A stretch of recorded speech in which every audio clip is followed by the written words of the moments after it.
Ladies and gentlemen, let me begin by saying this. Life doesn't get better by chance, it gets better by change. And change begins the moment you decide you've had enough of where you are, and you make a decision to transform. Today, I want to give you 10 rules, not theories, not guesses, rules, and if you'll live by them not occasionally, not when it's convenient, but consistently, you will transform your life, not just tweak it. Transform it, so let's begin. Taking 100% responsibility for your life is the foundation of all personal growth and transformation. Until you embrace this idea fully, everything else you try to do will be built on unstable ground. Many people go through life pointing fingers at everything but themselves: circumstances, upbringing, government, bosses, partners, the weather, the economy, even luck. But here's the truth: as long as you hand over responsibility, you also hand over power. You can't control everything that happens to you, but you can always control how you respond. That's where your power is. That's where your life starts to change. The moment you stop making excuses and start taking ownership, the game changes. You move from being a victim to being the author, from being passive to becoming powerful. Life stops happening *to you and starts happening *through you. This doesn't mean you're to blame for everything. There's a difference between blame and responsibility. Blame is about the past. Responsibility is about your ability to respond. Even if someone else caused your pain, it's still your job to heal. Even if life dealt you a rough hand, it's still your game to play. No one's coming to fix it for you. That's your job, and it's not just about the big things. It's in the small daily moments. You're late to work. You can say there was traffic, or you can admit you didn't leave early enough. Your finances are tight. You can blame the cost of living, or you can start tracking your spending and building new habits. Your health is declining. You can blame genetics, or you can take a hard look at your lifestyle and ask, what can I do differently? The difference is subtle, but it's everything. Most people would rather be comfortable in blame than uncomfortable in responsibility, because taking responsibility requires humility. It requires you to look in the mirror and say, I'm the problem, but I'm also the solution. That's not always easy. It's easier to say, if they would change, I could be happy. It's harder to say, if I changed, I'd be free. But freedom doesn't come from others changing. It comes from you stepping up and deciding you're done waiting for the world to get better before you do. Responsibility is the cornerstone of freedom, and freedom is the reward of ownership. When you take responsibility, you begin to realize how much influence you actually have. You start to see that your choices, your thoughts, your habits, they shape your future. Life becomes less about what's happening and more about what you're choosing. You realize that happiness is not found, it's created. Confidence is not given, it's built. Success is not luck, it's earned by those who take ownership of their results. When you don't take responsibility, you remain stuck. You become a puppet on the strings of other people's decisions, the weather, the news cycle, and a dozen other things outside your control. You react instead of create. You drift instead of drive, but when you take full responsibility, you sit in the driver's seat. You're not just along for the ride. You choose the direction, you decide the pace, you control the steering wheel. This doesn't mean you'll never face hardship. Life throws curveballs at all of us. The question is not, will I have problems, but rather, how will I handle them? Responsibility means asking that question with a sober mind and a willing heart. It means looking at your current situation, not with shame but with courage, and saying, this is on me. Now, what am I going to do about it? Responsibility turns complaining into action. Instead of saying, I hate my job, you update your resume. Instead of saying, my relationships never work out, you work on yourself. Instead of saying, nothing ever changes, you change because you realize when you change, everything changes. That's not just philosophy. That's reality, and the beautiful thing is, this mindset compounds. The more responsibility you take, the more results you start to see. The more results you see, the more confidence you build. The more confidence you build, the more responsibility you're willing to take. It's a cycle that lifts you. It pulls you out of stagnation. It puts you back in motion. Taking 100% responsibility doesn't guarantee instant success, but it guarantees progress. It guarantees growth. It guarantees that you stop waiting for a rescue and start creating a future. Because the truth is, no one is coming to save you, but you don't need a savior, you need a mirror. And once you accept that everything in your life is ultimately your responsibility, even the things you didn't cause, you unlock the door to transformation. Work harder on yourself than you do on your job. That's one of the most powerful ideas you'll ever hear, and it's simple. Your job is important. It pays the bills, it provides opportunities, it gives you structure, but it's not the end of your development. It's just one part. The real growth, the real leverage, comes from the time and energy you invest in *U*. Because while your job might make you a living, working on yourself will make you a *life*, a life that's rich, not just financially, but emotionally, spiritually, mentally, and relationally. When you show up to work, you bring yourself with you. Your attitude, your energy, your communication, your mindset, your habits, they all travel with you. You don't get to leave them at home. So if you want your job to get better, your career to expand, your business to grow, start by growing *U*. That's the root. Everything else is just fruit. If you want better results, become a better person. Develop stronger habits, build sharper skills, learn how to manage your emotions, get in better shape mentally and physically. All of this adds to your value, and your value is what determines your opportunities. A lot of people work 40, 50, 60 hours a week at their job, but never spend 1 hour a week working on themselves. No reading, no journaling, no thinking, no planning, no learning, and then they wonder why they feel stuck, uninspired, behind. It's not that they're not working, they are, but they're working harder on their *tasks* than on their *tools*. Imagine a lumberjack chopping wood with a dull axe. He's sweating, straining, spending all day trying to make progress. But if he stopped for an hour to sharpen the axe, he'd double his results. That's the power of personal development. It's the sharpening of *U*, so everything you do becomes more effective. You are the most important investment you'll ever make. Not the stock market, not real estate, not even your business, *U*, because you are the one who shows up to everything you do. And when you grow, everything else begins to shift. Your conversations get deeper. Your decisions get wiser. Your confidence increases. You see opportunities others miss. You navigate problems without falling apart. You lead better. You listen better. You love better. That's what happens when you work on yourself. And it doesn't have to be complicated. It starts with small, daily disciplines. Read for 20 minutes. Listen to an audiobook on your commute. Reflect on your goals. Practice gratitude. Take care of your health.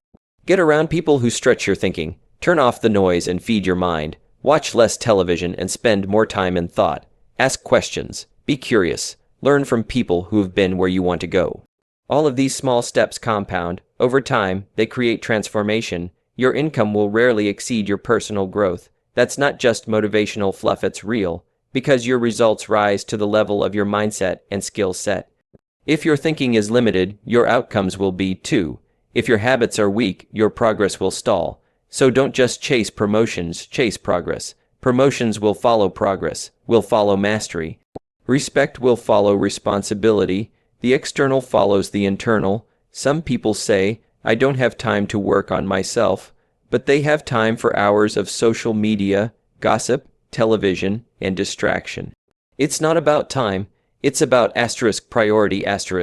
You make time for what matters, and nothing matters more than becoming the best version of you. Not for ego, not for pride, but for impact, because when you grow, you help others grow. When you get stronger, you lift others up. When you become more, you inspire those around you. You can't give what you don't have, so if you want to lead, give, love, build, start by growing yourself. Personal development isn't just about knowledge, it's about becoming someone worth following, someone with character, resilience, vision, self-awareness, and discipline. It's not just about learning new things. It's about unlearning the things that hold you back. The excuses, the limiting beliefs, the fear of failure, the need for approval, that's the real work, and it pays dividends for the rest of your life. When you make personal growth a lifestyle, not a one-time event, you begin to attract new experiences, you walk differently, you speak with more clarity, people notice your presence, opportunities seem to find you. It's not luck, it's preparation meeting readiness. And it all starts the day you decide that who you are becoming matters more than what you are doing. Set clear, written goals. That one habit can take your life from scattered and reactive to focused and intentional. When your goals are vague, your results are vague. When your goals are specific, written, and reviewed often, your actions begin to align with your vision. Goals give you something to aim for, and if you're not aiming, you're drifting. Drifting is easy, but it's costly. You wake up years later wondering where the time went, wondering why your dreams never showed up.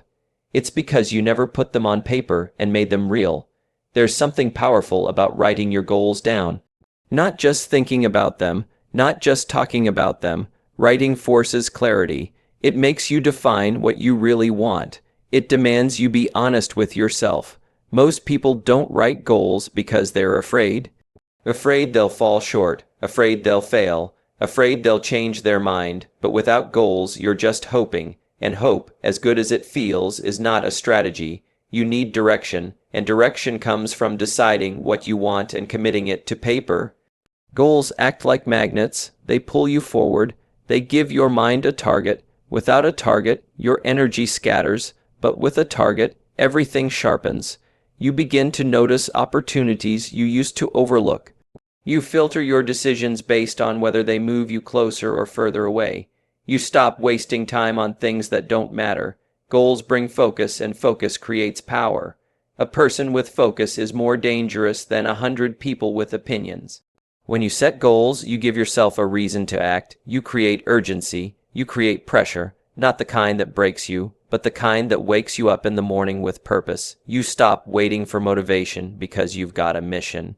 And when your goals are written down, you can measure your progress. What gets measured gets managed. If you can't measure it, how do you know if you're winning, if you're growing, if you're making traction? Clarity in your goals leads to clarity in your actions. The best goals are clear, specific, and time-bound. I want to be healthier isn't a goal. I want to lose 10 pounds by August 1st is. I want to be more successful isn't a goal. I want to earn an extra $1,000 per month from my side business by the end of the year is. Vague goals produce vague results. Specific goals give you something you can build a plan around. They let you break the dream down into steps, into habits, into daily action. But don't just set goals, look at them, read them, review them. Remind yourself every single day what you're working toward. Most people write their goals in January and never look at them again. Then December shows up and they wonder why nothing changed. You have to keep your goals in front of you, like a compass in your hand. Repetition builds belief. Belief builds behavior. Behavior builds results. Another key is to align your goals with your values. Goals that don't matter to you won't last. You'll lose interest. You'll quit. But goals that reflect who you want to become and what you care about will drive you. Don't set goals just to impress other people. Don't chase something because it sounds good on paper. Set goals that make your heart beat faster. Set goals that mean something to you. That's where the fire comes from. Also, be willing to adjust your goals, not because you're giving up, but because life changes, you change, and clarity often comes with motion. Sometimes the goal you set leads you to a deeper goal. That's not failure, that's refinement. Don't be so rigid with your goals that you miss the lessons along the way. The purpose of the goal is not just the achievement, it's the person you become on the journey, it's the growth, the habits. The perspective, that's the real win. Goals help you say no. When you know what you want, you don't say yes to every invitation, every distraction, every opportunity that doesn't align. You're not rude, you're just focused. Your time becomes too valuable to waste, your energy too precious to scatter. You're not busy, you're intentional, you're not overwhelmed, you're organized. That's what goals do. They bring order to chaos. They help you take your life off autopilot and put your hands back on the wheel. The moment you write your goals down, you send a signal, not just to yourself, but to your subconscious, your decisions, your habits. You declare to the world that you're not just surviving, you're creating, you're not just existing, you're pursuing, and in that pursuit, you begin to build a life of meaning, direction, and fulfillment. Discipline is the bridge between dreams and reality. Without it, dreams stay trapped in your imagination, floating around as wishes, someday ideas, nice thoughts, but dreams don't come true just because you want them to. They come true because you show up every day, consistently, when it's hard, when it's boring, when it's inconvenient, and do the work. Discipline is what transforms a vague desire into a visible result. It's the thread that runs through every achievement worth having. Talent without discipline is wasted. Passion without discipline burns out. Intention without discipline fades. Discipline is doing what needs to be done, even when you don't feel like it. Especially when you don't feel like it, it's easy to act when motivation is high. When the sun is shining and the music is playing, anyone can take a step forward, but discipline shows up when the excitement fades. It shows up when you're tired, when it's cold outside, when no one's watching, when results are slow. That's when discipline speaks. It says, do it anyway, and that voice becomes your guide, stronger than moods, louder than excuses. The problem is most people wait to feel right before they act. They wait to be in the mood. They wait for inspiration, energy, or the perfect circumstances. But life doesn't reward the ones who wait. It rewards the ones who act despite the waiting. If you only work when it feels good, your progress will always be controlled by your emotions. But if you develop discipline, you start to take control of your emotions. You start to lead your life instead of react to it. Discipline is freedom disguised as structure. It may feel like restriction at first, but over time it becomes the source of your greatest power. The discipline to eat clean gives you the freedom to live with energy. The discipline to save gives you the freedom to invest. The discipline to study gives you the freedom to excel. The discipline to say no gives you the freedom to focus. Every disciplined decision you make adds to your future. Every undisciplined one steals from it. It's not always obvious in the moment, but over time the gap between the two becomes unmistakable. It doesn't take massive discipline all at once. It takes small, consistent effort daily. One habit at a time, one choice at a time. You don't have to change your whole life overnight. You just have to start showing up for yourself.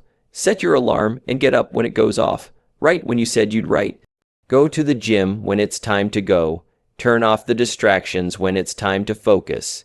Every time you keep a promise to yourself, your discipline muscle grows stronger, and the stronger it gets, the more trust you build with yourself.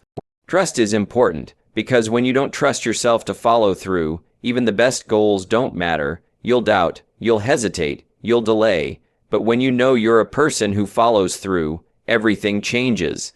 You set goals with confidence. You make plans knowing you'll back them with action. That's the quiet strength of discipline. It builds inner certainty. It builds resilience. It builds character. And character is what carries you when the path gets steep. Discipline means saying yes to the future, even if it requires saying no to the present. It means choosing growth over comfort. It means understanding that pleasure is nice, but purpose is better. It means waking up early when you'd rather sleep. Saying no to short-term gain for long-term growth. Choosing effort over ease.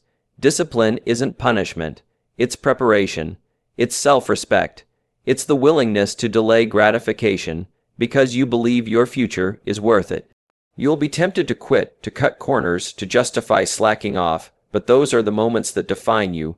Discipline means making the decision again and again. It means showing up without applause. Pushing forward without permission.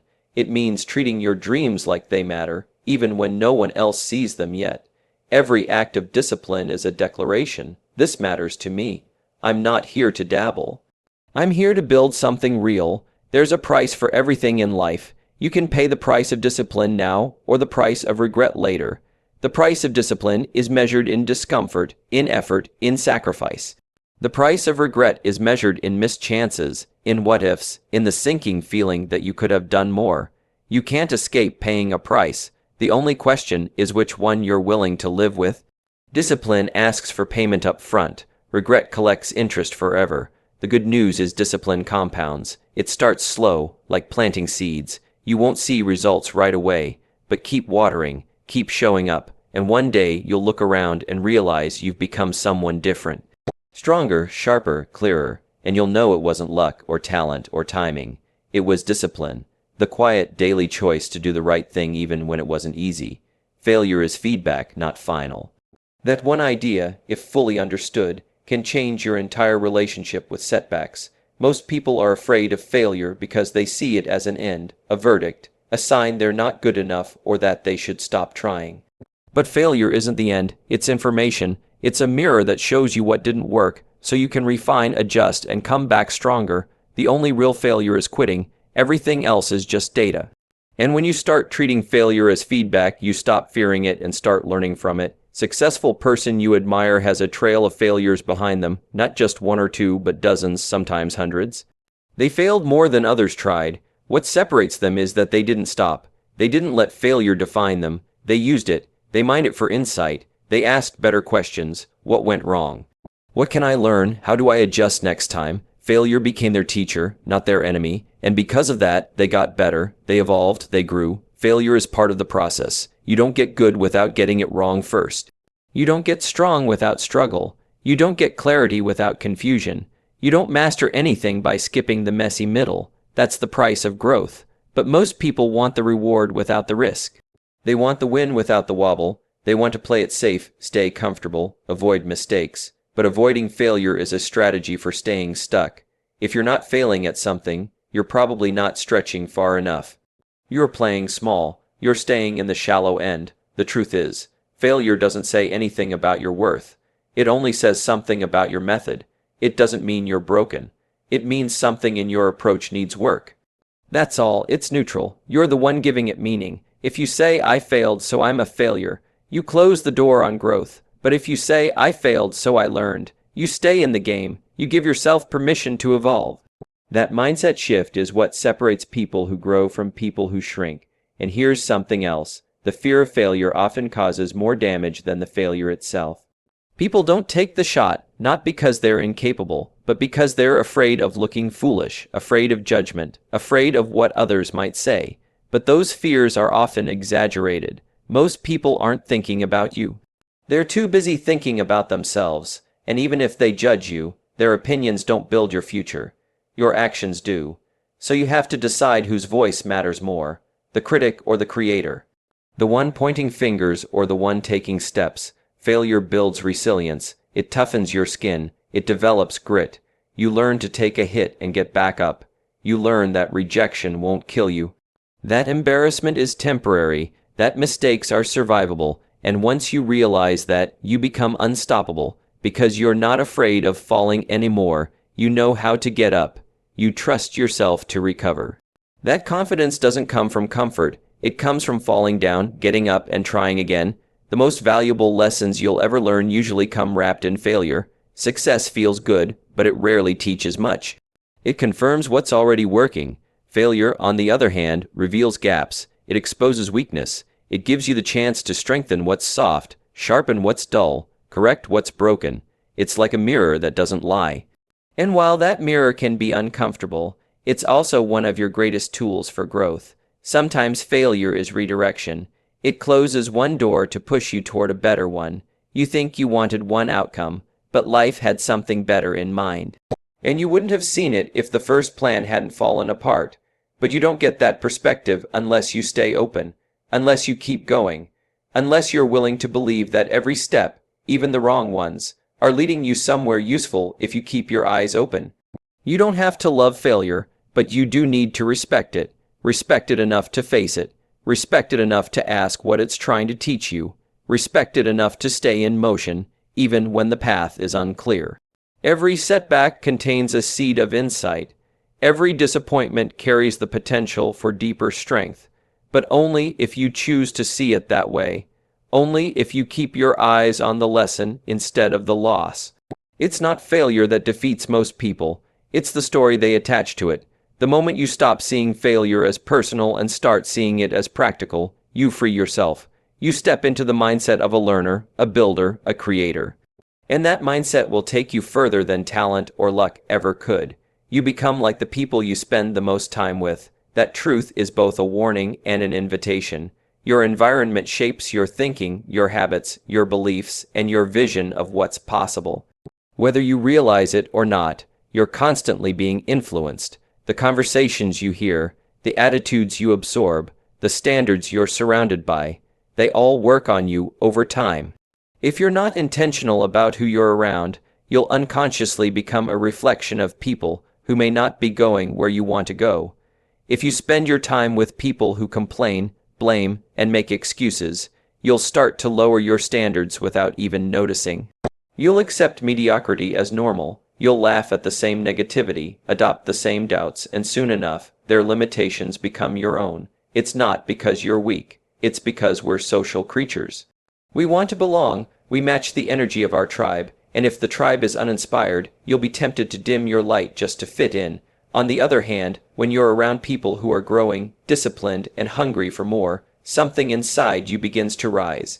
You start to question your limits, you challenge your old beliefs, you begin to stretch. The right environment doesn't just motivate you, it elevates you. You start to adopt new language, you borrow courage. You raise your standards, and before long, what once seemed out of reach becomes your new baseline. That's the power of proximity. Sometimes you don't need more advice. You just need a new circle, people who don't just tolerate your ambition, but fuel it.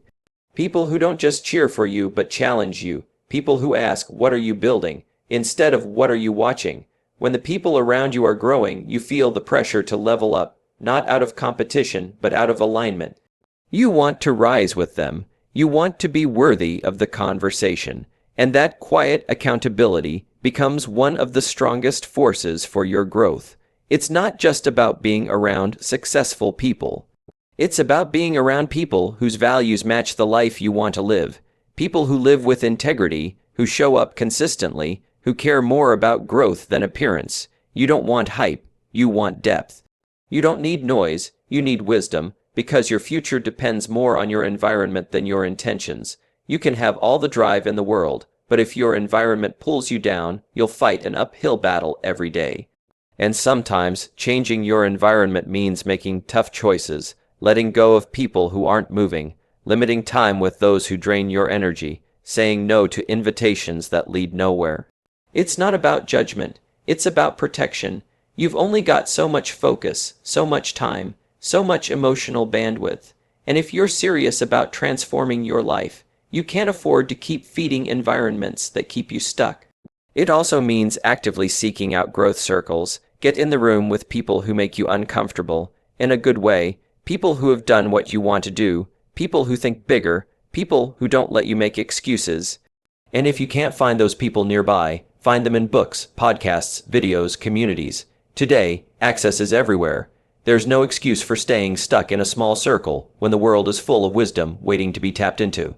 Sometimes your mentor doesn't even know your name, but they can still lead you. Energy is contagious, so is discipline, so is vision, so is laziness, gossip, and fear. The question is, which one are you catching? Which one are you spreading? The people you're around today are shaping your tomorrow.